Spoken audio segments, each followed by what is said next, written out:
वडेरों का, चौधरियों का, सरदारों का भूत अपने सरों से उतार लीजिए।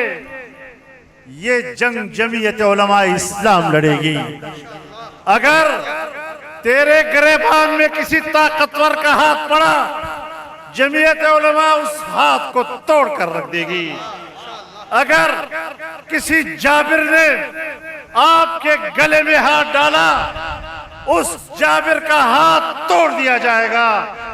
और हमने पाकिस्तान में, हमने खैबर पख्तूनख्वा में, हमने बलोचिस्तान में बड़े बड़े खवानीन, बड़े बड़े नवाब जो अपने आप को खुदा कहा करते थे, उनकी खुदाई को अगर जमीन बोस किया है तो पंजाब का चौधरी और नवाब की खुदाई को भी हम ही जमीन बोस कर सकते हैं।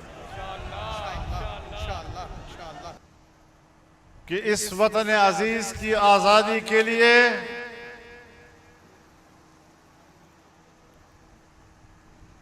आपकी पुष्ट पर 200 साला तारीख है।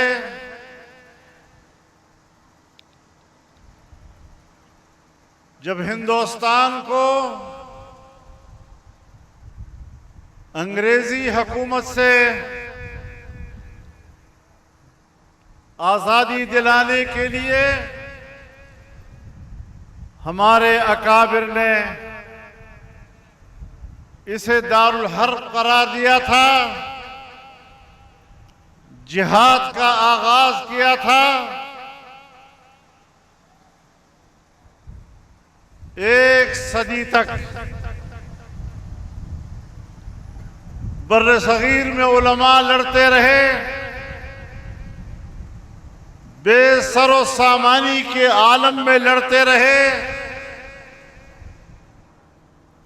आलमी कुव्वत के खिलाफ लड़ते रहे।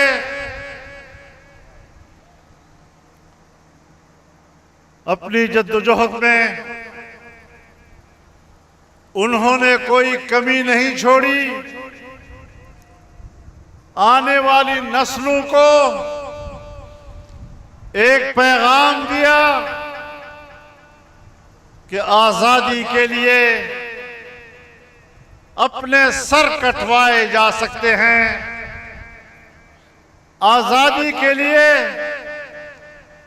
सूली कबूल हो सकती है, आजादी के लिए तोपों के आगे खड़े होना कबूल हो सकता है, लेकिन फिरंगी की गुलामी किसी कीमत पर हमारे लिए काबिल कबूल नहीं है। सुनो, आप उन अकाबिर की औलाद हैं, आपकी ये तारीख है गैरत और हमीयत से भरपूर, आपका ये नसबनामा है। और आज अपने अकाबिर का आपके ऊपर कर्ज है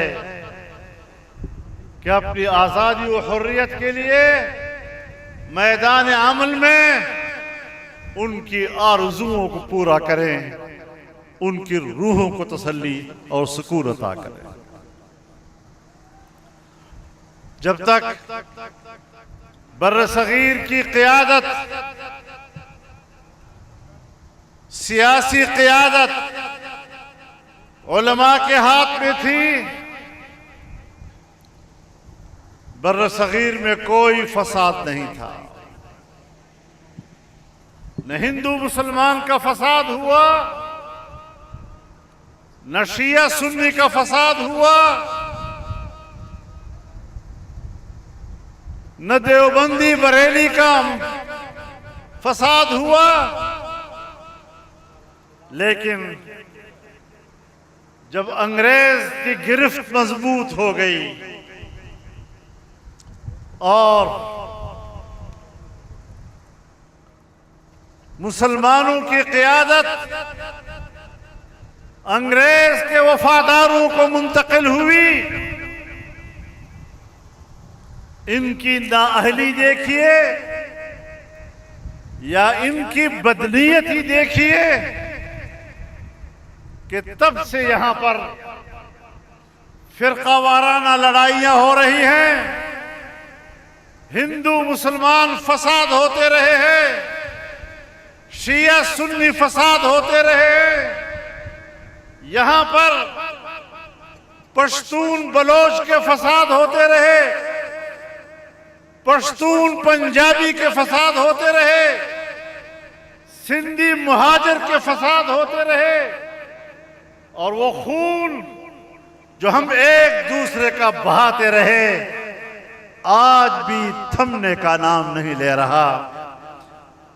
आज भी हर तरफ खून बह रहा है, लेकिन आपको तसल्ली देना चाहता हूं, दुनिया पर वादे कर देना चाहता हूं कि तुम लाख इंसानी हुकूक के अलंबरदार का दावा करो, तुम लाख कहो कि हम तो इंसानियत के हुकूक की बात करते हैं, लेकिन पाकिस्तान के 78 साला जिंदगी में अगर फिरकावारियत के फितने को शिकस्त दी है तो जमीयत उलमा ने दी है, अगर लिसानियत के फितने को शिकस्त दी है तो जमीयत उलमा ने दी है, अगर कौमियतों को लड़ाने और उनके दरमियान नफरतें पैदा करने की सियासत को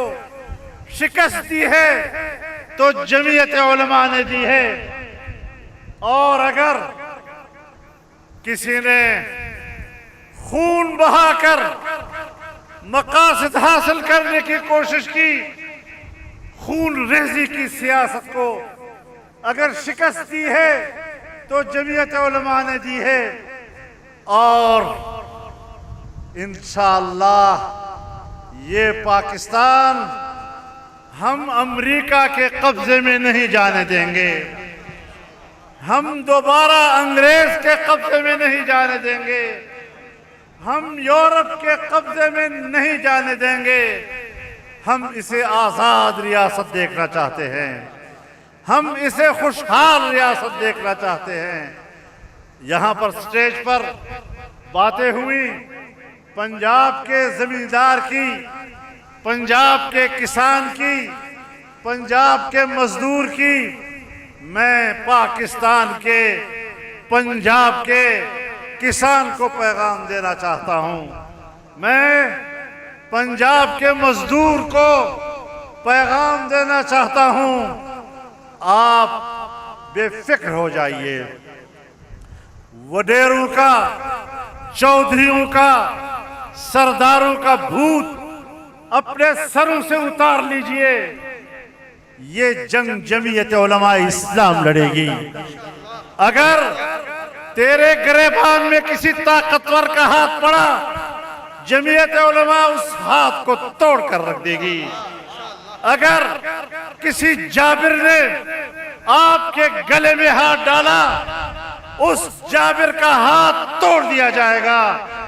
और हमने पाकिस्तान में, हमने खैबर पख्तूनख्वा में, हमने बलोचिस्तान में बड़े बड़े खवानीन, बड़े बड़े नवाब जो अपने आप को खुदा कहा करते थे, उनकी खुदाई को अगर जमीन बोस किया है तो पंजाब का चौधरी और नवाब की खुदाई को भी हम ही जमीन बोस कर सकते हैं।